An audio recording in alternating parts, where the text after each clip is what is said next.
Bonjour et bienvenue dans New Skills TV. Notre dernière émission de la saison est consacrée aux Start Tech Days qui, je vous le rappelle, se dérouleront les 8 et 9 novembre prochains à Ciné Expo.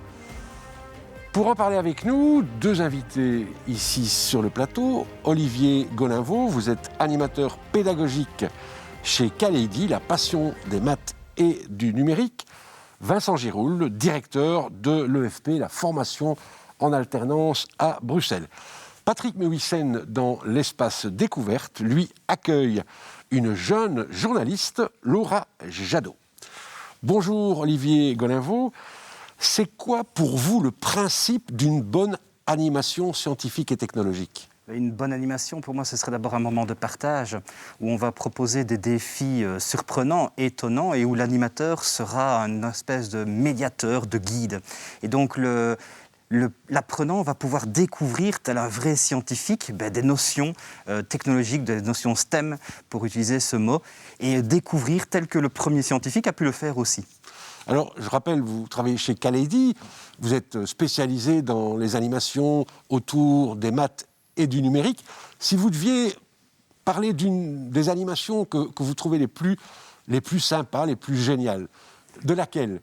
Par exemple, on a une animation où on va proposer un tour de magie assez étonnant, puisque le magicien est capable de retrouver un nombre entre 1 et 40 simplement en montrant 4 fiches. Et il va, par ce tour de magie, expliquer aux enfants comment découvrir l'astuce qui se cache derrière, une astuce mathématique qui utilise une notion très connue, notamment au premier degré de l'enseignement, c'est les équations. Et donc, grâce à des balances, grâce à des produits qu'il va peser, il va pouvoir comprendre ce tour de magie et rentrer chez lui et être à son tour un beau magicien. Ouais, on aurait vraiment envie d'y participer parce que ça doit s'adresser aussi à des personnes plus âgées. Ah, c'est du 7,77. Voilà. Eh bien, je vous propose maintenant de faire un petit détour par les Start Tech Days.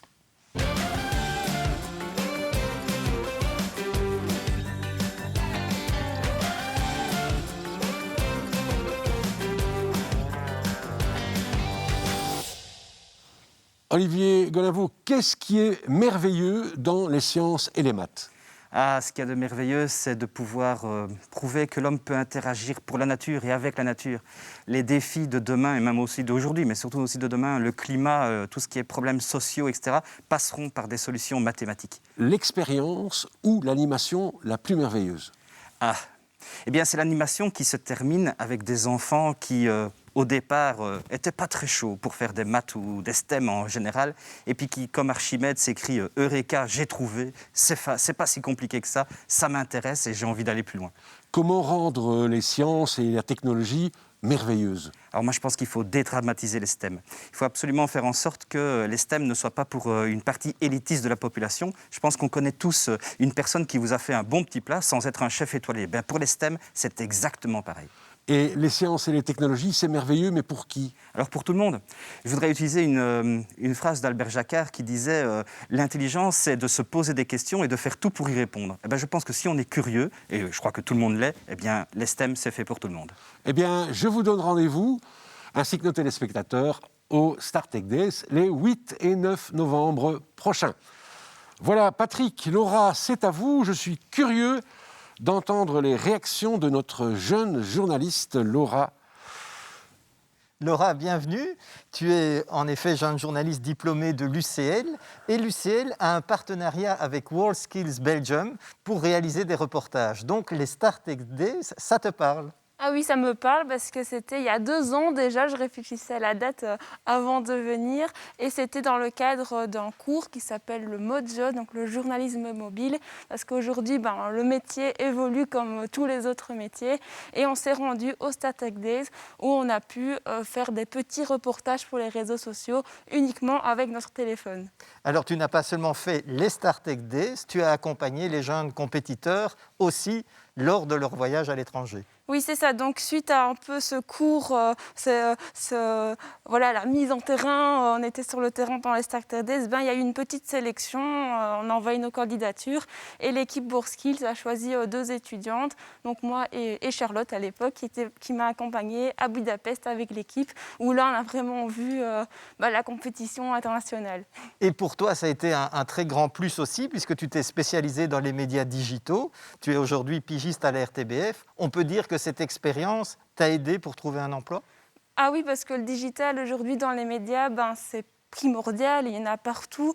C'est des nouvelles compétences qu'il faut réapprendre. Et forcément, quand on a ça sur le CV, dire oui, j'ai déjà fait du Mojo, je sais utiliser les réseaux sociaux, je sais créer du contenu digital, ça fait en plus évidemment auprès des employeurs.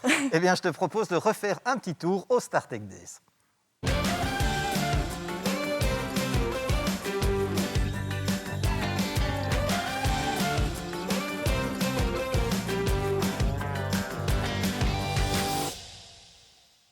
Laura, je te propose maintenant de compléter quelques titres qui pourraient faire la une de journaux.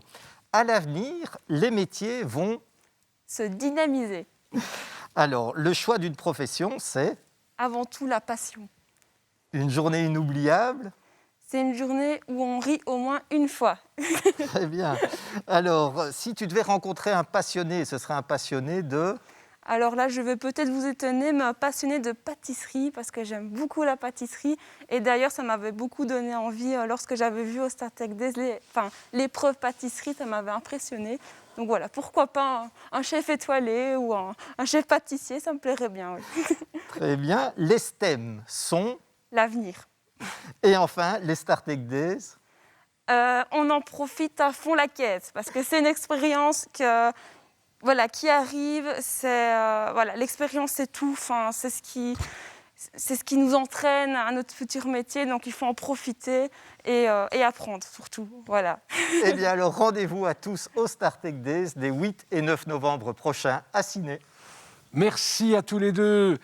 Nous retrouvons notre animation scientifique et technologique. Aujourd'hui, notre séquence STEM by Skills est consacrée à la géométrie au quotidien, et c'est proposé par l'EFP Bruxelles. Louis Ayer défendra nos couleurs au prochain Neuroskills de Grasse en Autriche comme roboticien.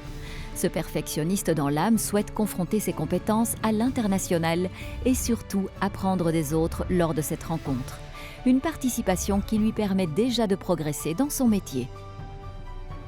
Bonjour Louis. Bonjour Bernard. Bienvenue à l'EFP. Merci. On y va ? Vous aussi. Qu'est-ce que l'EFP ? L'EFP, c'est un centre de formation en alternance. Donc les gens viennent ici un jour semaine et les 4 autres jours, ils sont chez leur patron. À l'EFP, les jeunes et les moins jeunes peuvent alterner l'apprentissage d'un métier avec un stage en entreprise. Chaque année, de nombreuses écoles de Bruxelles et des alentours viennent visiter le site. Des ateliers sont organisés pour que les étudiants en filière technique et qualification, mais aussi générale, puissent découvrir différents métiers. Qu'est-ce qu'on va faire aujourd'hui, Bernard ? Eh bien, aujourd'hui, on va voir comment la géométrie va nous aider pour dessiner un escalier. On va donc voir l'intérêt de la géométrie dans votre vie quotidienne. Exactement. En fait, grâce à la géométrie, on peut savoir où tombent les arbres. On peut mieux placer les poteaux. Cela permet aussi de faire des murs droits. Ou bien d'estimer les distances. Et de maîtriser les lignes droites. Ou les parallèles. Car sans géométrie, tout s'écroule. Voici l'escalier quart tournant balancé. Le balancement, c'est pour permettre d'avoir toujours la même surface pour poser les pieds.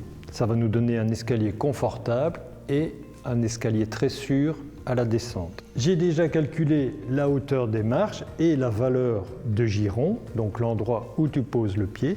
Il me reste maintenant à déterminer les valeurs de collets, qui sont donc les parties les plus étroites des marches. On va utiliser une méthode graphique basée sur des principes de géométrie.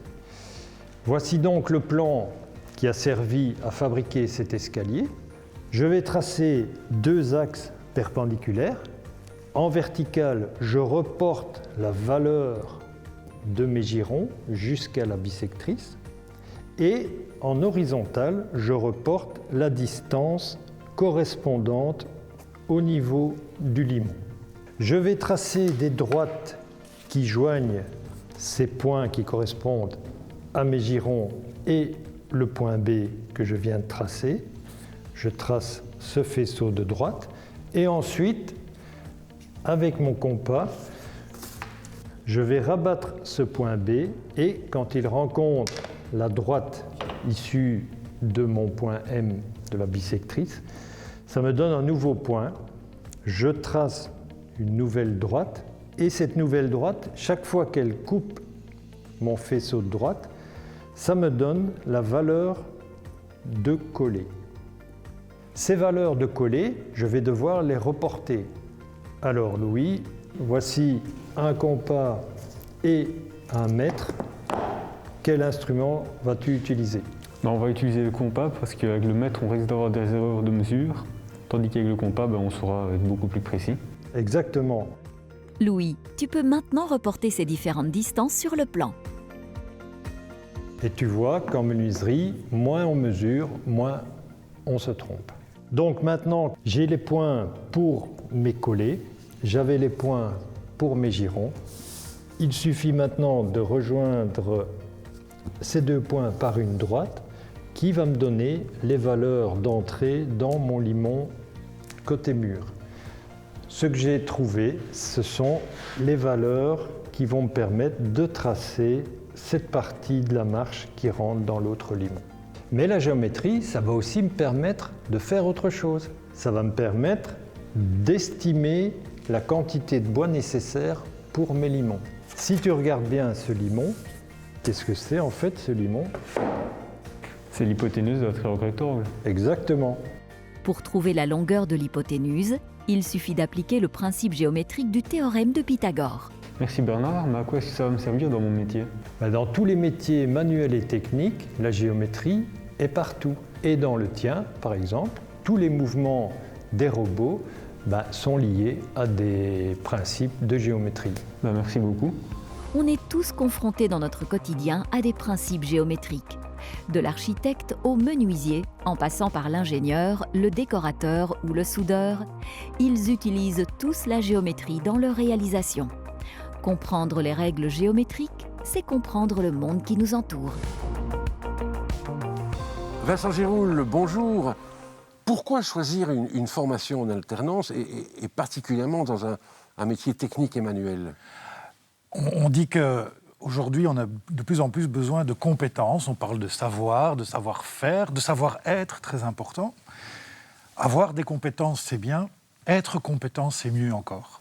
Et une formation en alternance, c'est vraiment basé sur ce principe-là.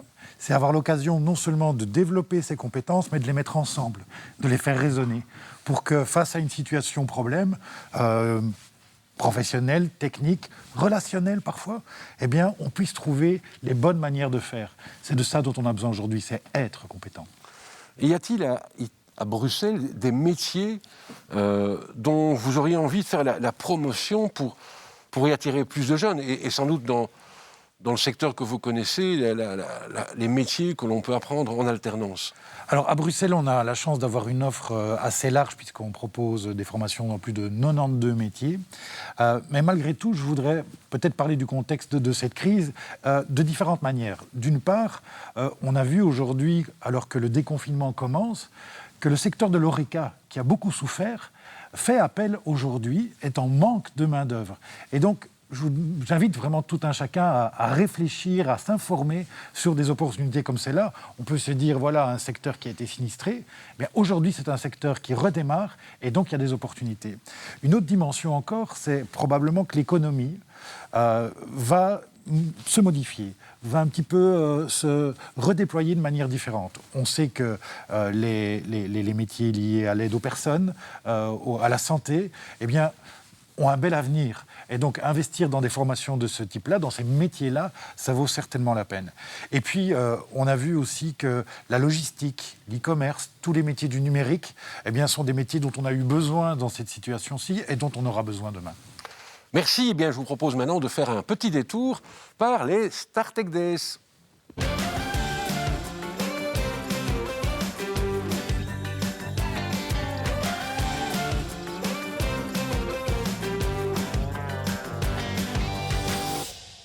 Si vous deviez conseiller une carrière, quelle serait-elle ? Je vais répondre comme la journaliste de tout à l'heure, hein, la passion. La passion est oser. Oser peut-être prendre des risques à certains moments, mais ces risques doivent être calculés. Et pour ça, je souligne vraiment que des initiatives comme celle de WorldSkills, au travers des StarTech, mais également d'autres initiatives autour de l'orientation, ça donne vraiment aux personnes l'occasion de se projeter, mais de manière la plus éclairée possible. Donc c'est d'avoir véritablement une passion, mais pouvoir vérifier que cette passion, elle va être possible et à quelles conditions. Même question pour une formation. Alors, comment choisir une formation ? Bien, c'est vraiment se renseigner sur le modèle pédagogique qui est appliqué. Alors, est-ce qu'on est quelqu'un qui aime bien avoir les explications plutôt théoriques ? Est-ce qu'on est quelqu'un qui aime être dans la pratique pour aller vers la théorie ? Eh bien voilà, se poser ces questions-là, ça permet de faire des choix d'orientation par rapport au dispositif de formation. Alors, je ne vous cache pas que l'alternance, ça me semble vraiment un très bon choix. Si je vous dis métier du futur, qu'est-ce qui vous vient en tête ? Je vais donner un petit peu la même réponse que tout à l'heure, mais c'est surtout la capacité à s'adapter et à continuer à vouloir apprendre. On nous dit aujourd'hui que les chauffagistes, par exemple, qui installent des chaudières au mazout, etc., eh bien, dans 10 ans, il n'y en aura plus, des chaudières au mazout. C'est programmé. Et donc, c'est surtout une capacité à s'adapter, à continuer à se former tout au long de la vie et continuer à être passionné par rapport aux réalités de son métier. Et si vous deviez résumer les StarTech Days ? À StarTech Days, j'y ai participé, j'ai même eu l'occasion de participer au concours européen.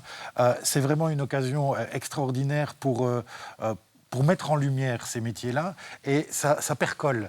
L'ensemble du public a l'occasion de voir que ce sont des véritables champions qui sont là, mais c'est un peu comme au football. On voit Kevin De Bruyne et Eden Hazard, c'est une belle contraction, qui sont sur le terrain, mais derrière, il y a toute une série de jeunes qui, le week-end, en pleine semaine, etc., se mobilisent pour développer leurs compétences. C'est un peu ça l'esprit. Il y a les vedettes, mais derrière, il y a toute une série de personnes qui sont mobilisées. Parce que vous dites bien qu'un directeur de centre de formation, il se préoccupe de l'ensemble des apprenants. Et vraiment, le pari que l'on a fait avec WorldSkills de s'investir dans ce projet-là, on a vu que ça portait évidemment les personnes qui ont l'occasion de participer aux différentes étapes du concours, mais également à l'ensemble de leurs collègues et co-apprenants.